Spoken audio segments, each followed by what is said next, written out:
Hasta luego, jackhammer. We had not the best memories together. Hey everybody, you're watching Cole the Cornstar. If you are even slightly interested in farming or just want to watch a 24-year-old farmer get some stuff done, you're in the right place. Alas, after Ron has literally spent a month here, but we got the grove. It's done, it's cleared out. Now we just need to walk through with the fine-tooth comb, or I should say Dad needs to walk through with the fine-tooth comb, pick out all the trash, kind of like a bunch of stuff like this, just hiding out in here. We're gonna get the real disc out today. We're gonna get this all smoothed out. We're wanting to get alfalfa planted here, hopefully later this week. They're talking rain, I don't know, we'll see. But then we also have some waterways that Ron's been working on. He's been smoothing them out, shaping them up. So we're gonna hop in the real disc here. We're gonna go work on that. Hopefully, I'm planting some seed later. And I can hardly contain my excitement because Ron, he finished out the last bit of the overhead bend pad. This thing is done. The 24 hours of jackhammering and excavating. That was a brutal one. Ooh, boy. Did you buy something you didn't tell me about? I'd be so excited if I had something like that. That's Cooper. What the?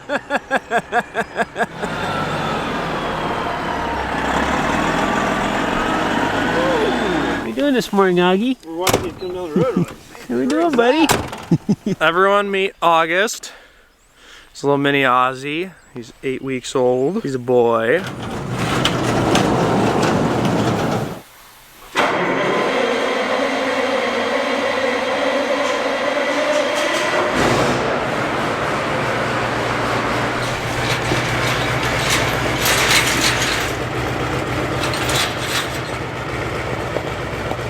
He's gonna go to campground, he's gonna go to Bill's, he's gonna go to tabletop, he's gonna go to the other side of Grandpa's farm, he's gonna start smoothing out some waterways. Well, before we get started doing any of that, Les, our banker, is here. We need margin money. Well, hi, how are you guys? Oh yeah, hi Les. Yeah, always need something from me, don't you? Yeah, we'd be lost without Les. What are we getting today, 150,000? Yep. You spend a lot of money. Yeah, lately, our marketing gal through EverAg, her name is Amy, that's been doing the margin stuff. I've been coming up with all kinds of names for her lately, like Gold Digger, Sticky Fingers, Vampire.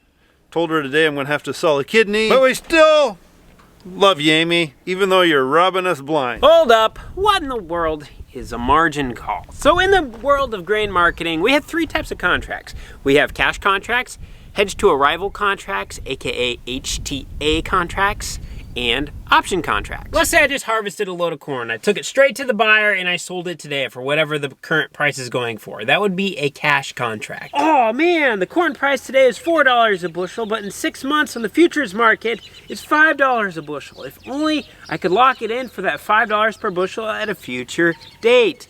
That's where an old HTA comes into play. We lock that bad boy in at $5, so 6 months from now, we have to deliver that contract for $5 a bushel. So that makes a floor. So the price goes down to $3 a bushel, we're guaranteed that $5. But if that price goes up to $6 a bushel, ooh boy, we missed out. But the co-op, the buyer, whoever's buying the grain, they carry all that bottom side risk. So we're guaranteed the $5. And then last but not least, we have options. Has anyone ever heard of a put or a call before? Well, that's what options are. So a call is the right, but not the obligation to buy at said price. And a put is the right, but not the obligation to sell at a said price. So essentially, if we put out a put on something, let's say we put out a $5 put, we're saying we have a $5 floor and we are betting that the market is going to go down. So that protects us from any downside. And a call, let's say we buy a $5 call, we are saying we think the market is going to go up, so that means we have the right to buy at $5. So if it goes up to $6, we can buy $5 grain, turn around, sell it for $6, and make that dollar difference. So in the case of a margin call, we have a lot of puts out right now. So we have a price, let's say it was set at $5, we bought into that position. The price has gone up to $6 in the meantime. So when we did that, essentially someone bought the other half of our bet. They said, no, we think it's going to go up. So now it's $6 and we're at $5. So when we go and sell that grain, we sell it for the $6 and we get that check, but then we have to pay that dollar, because remember we have the $5 floor That's what we bought it at. So we have to pay that dollar difference. So that's where the margin call comes into play. Now, our money is still tied up in the grain, so that means we don't have it until we sell the grain. So that's where Les comes in. He bridges that gap until we sell the grain. And so we're borrowing money from the bank until we sell the grain, and then we pay our interest on that, and then the margin's paid off. And that's how it works in a nutshell. So if an HTA provides a floor and a put provides a floor, why would we want to go with a put? Because that has margin associated with it. Well, the difference is flexibility. With an HTA, we have to deliver. 6 months from now, that contract it's a done deal. But when it comes to the put, we have flexibility. If the market goes down, we can roll that position down. So someone will actually buy that $5 put from us, and we can roll down a position. Or if the market goes up, we can roll up a position, and then we can sell our old position. So now instead of being locked into the $5, let's say it goes up to 6, we might be able to buy a $6 put now for 25 cents. So we'd be up $1, it would cost us 25 cents. So we like the options because they have flexibility. Options are what essentially any large co-op, and as far as I know, the world uses. Pretty cool stuff, but can get really confusing, so you definitely want to speak with a professional if you're wanting to get into that area. We don't do that ourselves. We hire it done. We use EverAg. Check them out, link in the description if you want to learn more. But that's a quick nutshell on how this stuff works. We're on a mission. We're trying to find a tire 6-bolt pattern for our disc. We haven't hooked onto it for years. The real disc, it's not working. Gotta go on old reliable. Hey, there might be one over there. It looks like they're taking the wall out. I like it. Whoa, this looks different. Looks totally different. Okay, see what we got here. Oh boy, talking rain this week and kind of chilly next week yet.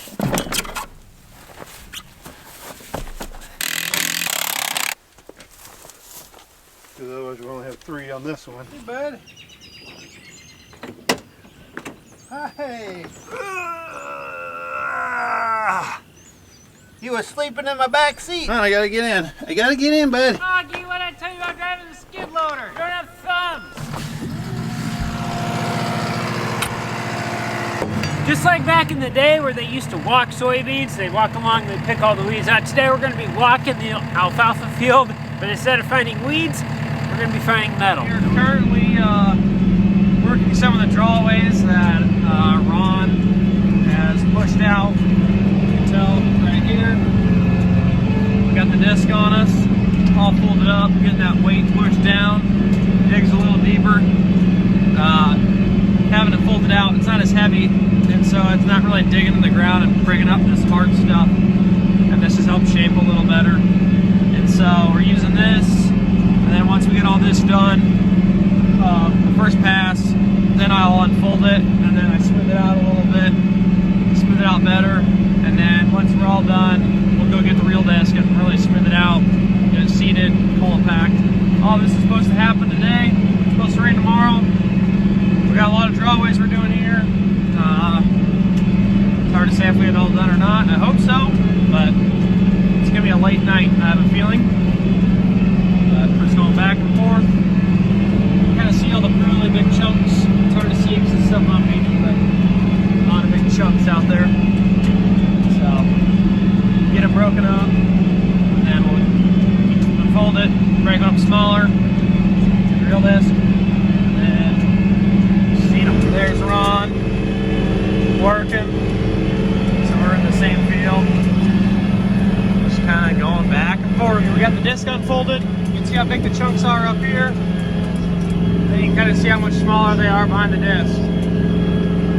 So I'll probably have to do this one a couple times, but it goes a lot faster if you just fold up and just do a small pass, dig deep, instead of doing it 30 times unfolded.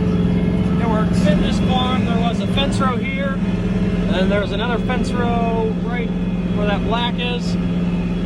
Ron tore this one out, just leveled it off, so now we want to plant around this. We can just plant straight through, and then I don't know if we'll get to it this year, but eventually we'll tear that one out, and he's working on that drawway there. He's just trying to keep himself busy for today because it's supposed to rain tomorrow and I think the rest of the week, so he's just trying to stay busy here, and then I think eventually when it dries up then he'll go to different farmers and start working for them. But since he was working for us, he said I'll just stay a couple more extra days while it's good, and get some of our fields fixed. So this right here will be a big plus because we were always planting this way, but then once you ran into the fence row, then you had to go around it, and it was just a pain when it came to corn. Beans, not such a big deal, but corn was kind of annoying. So this will be nice.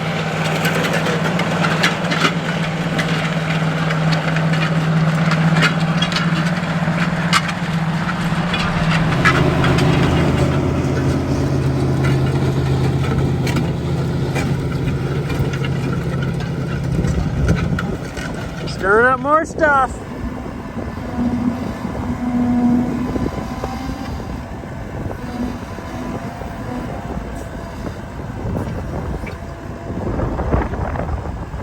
That was one round of picking up. It's coming along.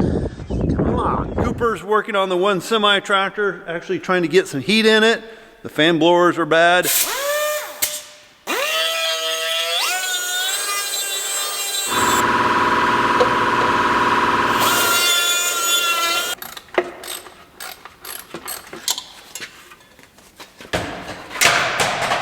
Making sure the monitor is working, telling me every row is working. So right now I'm putting a brush up the seed tube, which will go by the sensor, and then it will tell me everything's working.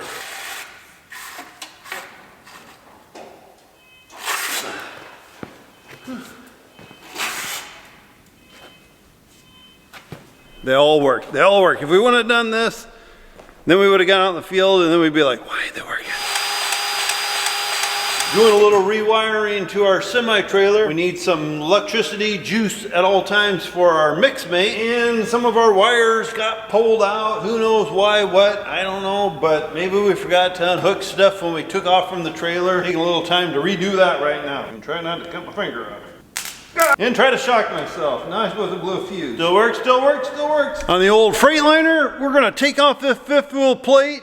Cooper's got a new one ordered. It's getting kind of at the stage where it needs a lot of repair. We want to be safe. We want everybody behind us safe. She's getting a little bit weakish. The fifth wheel plate itself is getting some slop in it. We're just going to put a new plate on, new fifth wheel, the whole 9 yards. Make sure we're ready to go.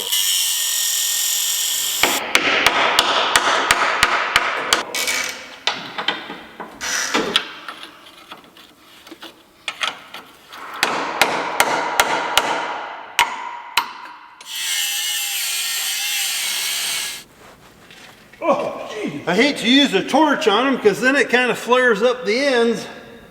So I'd rather cut them with the grinder, but my electric grinder is over at Cole's place.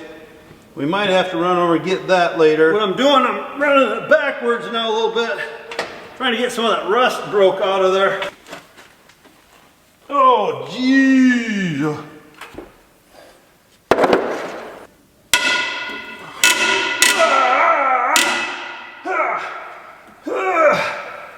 Oh man. Sounds like my bones in the morning. I think it came a little bit. Ooh baby, that's hot. I have a feeling it's gonna break off. Oh, it did. It broke off.